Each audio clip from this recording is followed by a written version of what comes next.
Fire signs, tignan po natin kung ano yung mensahe para sa iyo ngayong araw. Keep in mind po na ito ay general reading lamang, so hindi po lahat ay makaka-relate, so be open-minded.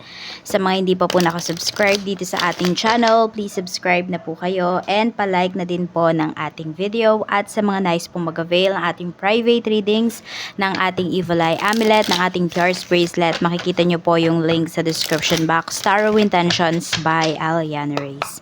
Tignan natin ano po ang mensahe para sa iyo ngayong araw na ito. So we have Wheel of Fortune. Mahilig ba kayong tumaya, fire signs? Or pwedeng yung iba sa inyo out of nowhere, tataya kayo bigla, merong paparating or merong darating dyan sa bahay po ninyo, or may parang mapapadaan lang ba, tas biglang tataya yung iba sa inyo. Meron tayong Wheel of Fortune. So this is good news po. Okay, so pwedeng may mga marireceive kayo na good news. Tignan natin. We have Three of Pentacles. So, pwedeng ito po ay matagal nyo ng gustong gawin. Okay, hindi ko alam kung may pinapagawa ba yung iba sa inyo. Ayan, or pwedeng matatapos na po ito.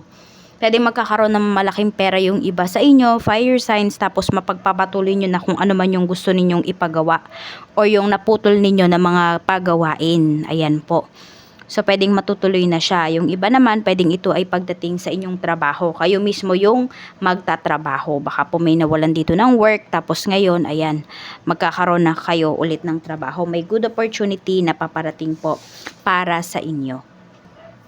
Tingnan natin ano pa yung mensahe para sa iyo ngayong araw. Spirit guide, mensahe pa po natin kay fire signs. We have 10 of Wands and we have Justice. Ayan, may papaalis.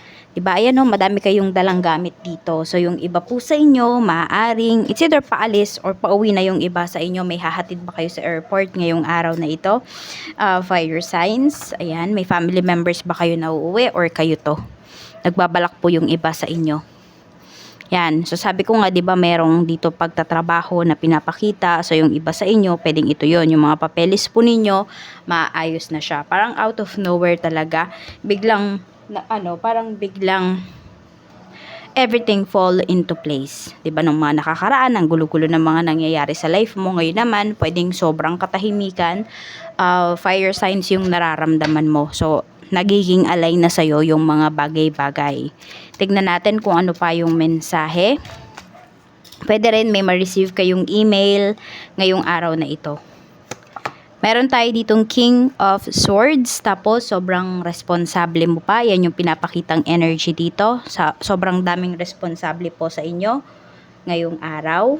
Ayan, so kung sabi ko nga, kung may mga binabalak po talaga kayo, meron kayong mga balak tapusin dito, talagang pagtutuunan nyo na po yan ng pansin ngayon. Okay, yung iba din sa inyo, pwedeng hindi naman, sabi natin, hindi naman malaking pera yung dumating sa inyo. Pwede po na oras. Ayan po, nagkaroon kayo ng maraming oras ngayon. Kaya mapagpapatuloy nyo na yung mga nais ninyong gawin. Tignan naman po natin, pagdating naman po sa iyong family. Sa family, kamusta ngayong araw na ito? We have the moon. So, pwedeng sa family, may emotional, may nako-confuse, merong hindi makapag-desisyon. We have Page of Swords. Ayun, may umiiwas. Okay, meron ba sa family members mo hindi nagpapansinan ngayon? This could be you and your hubby or your wife. Pwede rin naman po na ito ay parents mo.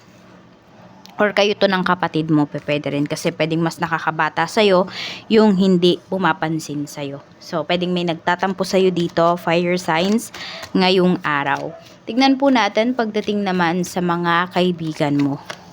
We have the Lovers. Okay, so yung iba po sa inyo, pwedeng meron kayong kaibigan dito na inirereto po kayo sa iba.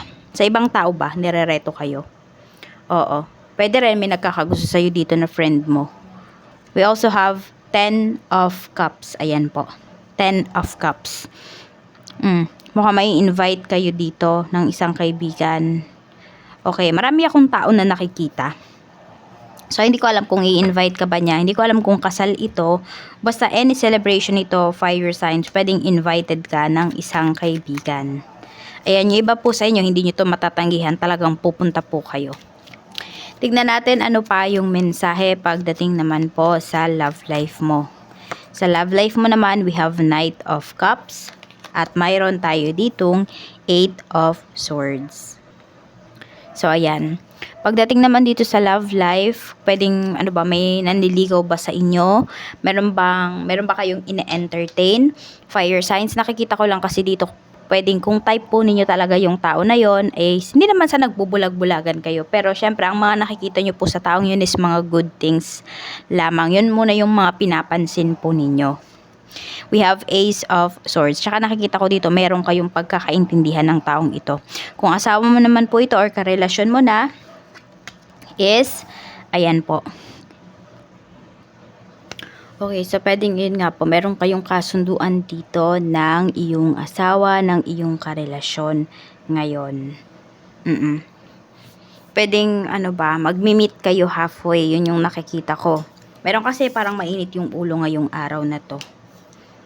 Ayan po. Kaya, pwedeng bigayan lang talaga kayo dito. Kung hindi naman ikaw, fire signs, yung mainit yung ulo ngayon, ayun, pwedeng yung person mo. Kaya, bigayan lang talaga. Parang wag mo sabayan kung tinotopak yung person mo. Tignan natin ano pa yung mensahe pagdating naman po sa iyong kaperahan. We have 3 of Swords. And we have 3 of Cups. Okay, so parang hindi mo alam kung ano ba yung mararamdaman mo pagdating sa kaperahan mo. Ano ba, magiging masaya ka ba or hindi? Naguguluhan po yung iba sa inyo, mixed emotions. Bakit? Kasi pwede po na meron kang tinulungan dito, fire signs, tapos ngayon iniiwasan ka na nung tao na yon. Meron kayong tinulungan dito, buong puso. Yung tulong na binigay nyo dito sa taong to, tapos niloko lang pala kayo. Okay, pwedeng alam mo kung sino yan, isa sa family members mo na tinulungan mo, isa sa family members mo na iniiwasan ka ngayon. Kaya pala iniiwasan ka nung taong to kasi ayaw niya na ma-corner mo siya. Ayaw niya na matanong mo siya. Tignan natin ano pa yung mensahe pagdating naman po sa iyong, ayan, yung iba naman po sa inyo kung, ayan, iniisip nyo yung kaperahan nyo, makaka-recover naman po kayo. Lalo na yung iba sa inyo is, meron naman po kayong ipon, tapos tuloy-tuloy naman po yung inyong trabaho, at yung iba nga magkakaroon naman kayo dito ng bagong trabaho. Kaya ayan po, sinupin nyo na lang talaga yung pera ninyo next time para hindi ba siya nasasayang, 'di ba? Kayo yung nakikinabang ng pera po ninyo. Tingnan natin pagdating naman po sa iyong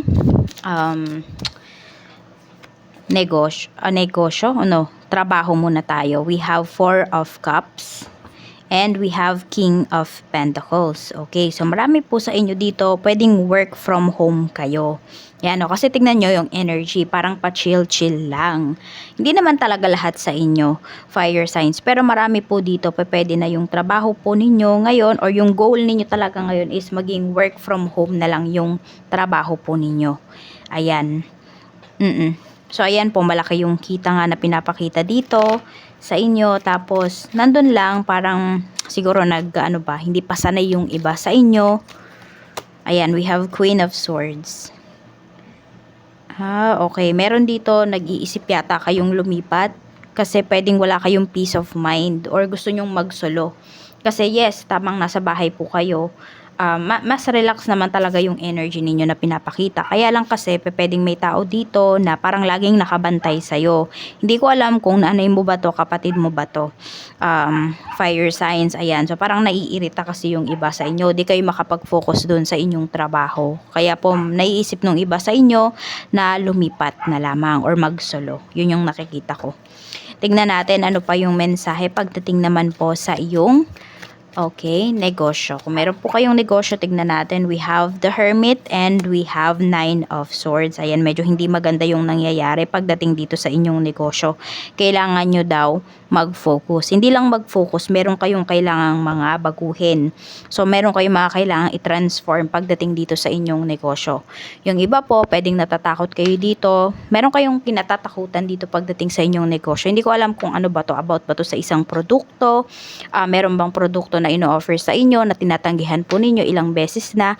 Pero kasi baka yan yung makakapagpa-gain ulit ng ng inyong magandang kita pagdating dito sa inyong negosyo. Ayan po. So, pag-aralan nyo din, tignan nyo rin po. Yan o, yung iba sa inyo, medyo nalulugi talaga kayo. Medyo hindi po maganda yung takbo ng inyong negosyo ngayon. Hindi ko alam kung tagtumal ba talaga ngayon. Ayan, matumal ba talaga yung mga negosyo ngayon? Oo. Or depende na lang talaga sa industry ninyo yan. Depende kasi iba-iba naman kayo ng negosyo kung meron po kayong negosyo, hindi ba? Ayan. Tignan natin ano ba yung blessings na paparating para sa'yo. Blessings po na paparating kay fire sign, spirit guide. We have a blessing for peace of mind. Ayan. So, ano ba itong peace of mind? Yun nga po, kasi yung iba sa inyo, pwedeng naiingayan kayo sa bahay kung dyan po kayo nagtatrabaho. Kaya yung iba sa inyo, gusto nyo is peace of mind. Gusto nyo ng katahimikan. Ayan po yung, parang yan na yung cravings ninyo ngayon eh. Tignan natin ano pa yung mensahe para sa'yo. Mensahe pa po natin, spirit guide for fire signs ngayon. Number 32 po yung iyong lucky number. At violet naman po. Violet ang inyong lucky color. Tignan natin ano pa yung mensahe. Ayan, sa mga hindi makatulog, suot kayo ng violet or purple pag kayo po ay matutulog. Tignan natin. We have clout hungry. Says anything, does anything. Ayun, meron nga dito, dinadramahan ka. Kaya mag-iingat ka. So, wag ka na lang makisama sa mga ganitong tao. Okay? Hindi mo sila kailangan. Kasi meron nga talaga, dinadramahan ka po para matulungan mo. Or, ikaw na nga yung nakatulong, ikaw pa yung napasama dito. Kaya mag-iingat ka, fire sign, sa mga tao na tinutulungan mo. Kasi meron dyan, pwedeng sila pa yung maninira sa'yo. Pwede nga family members mo, tinulungan mo na, tapos sinasabi nila sa ibang tao na wala kang binibigay sa kanila. So, mag-iingat ka. Kaya unahin mo talaga yung sarili mo. Hindi po masama na unahin natin ang ating sarili. So, yan lang po. Maraming salamat. Mag-iingat po kayo always. And more blessings to come.